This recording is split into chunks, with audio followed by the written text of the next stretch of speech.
Dzień dobry, witamy w tym odcinku Meet America. Dokąd jedziemy w tym tygodniu? Na plażę, oczywiście.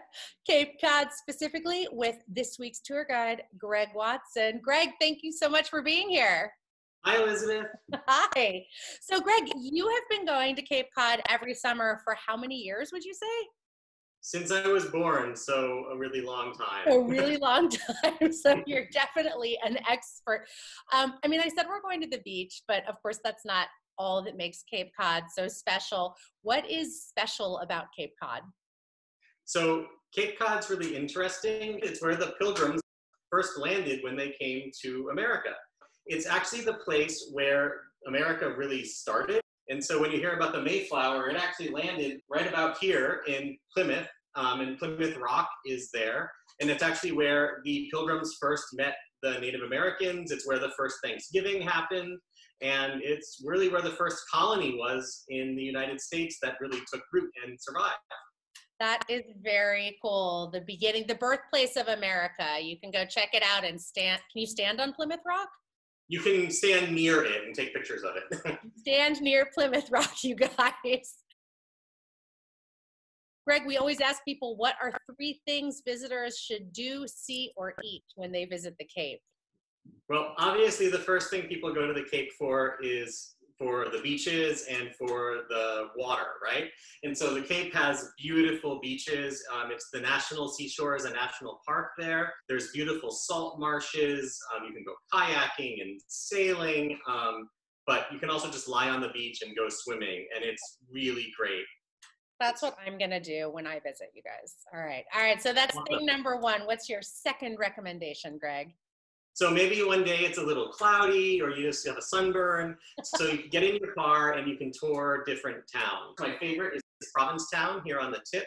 You can go whale watching, you can take lots of tours from there, but it's a really interesting place because it's a fishing village. Has a lot of old fishing history and kind of Portuguese community, but it's also an artsy place with lots of galleries. It was an art colony. And so you have a mix of kind of totally different kinds of people that come together. There's great bars and restaurants, places to go out, great shops.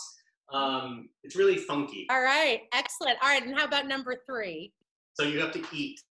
And there's all of the Cape is covered with little clam shacks and little roadside restaurants. And so you have to eat a few things. Fried clams and fried scallops, which are all local. A lobster roll, which is you take a lobster, and then put it into a hot dog roll. You can either have it with butter or mayonnaise. There's a big, long debate about that. So just have whatever you like. And then you can have a drink with it. There's a drink called a Cape Codder, which I have here. Cape Cod is famous for cranberries, which are those little red berries we have at Thanksgiving. But they also make juice, and you mix it with orange juice, and you have it with vodka. And that's a Cape Codder. And they're really good with all the foods that I just mentioned. So have one of those at the end of the day. Watch the sunset over the bay, have your lobster roll at the beach. It's a nice time. That sounds like just the perfect vacation, I have to say. And you know, some of you watching this may have actually been to Cape Cod yourselves because it used to be a big destination for summer work and travel people. So maybe some of you spent some time there either traveling or working. And if you did, we would love to see your pictures. Please share them in the comments. And either way, you are now ready to plan your trip to Cape Cod with all of this expert advice from our pro tour guide here, Greg Watson. Greg, thank you so much. That was awesome. Thank you for your expertise. And everybody, we will see you next week. And until then, do widzenia. Bye. Bye.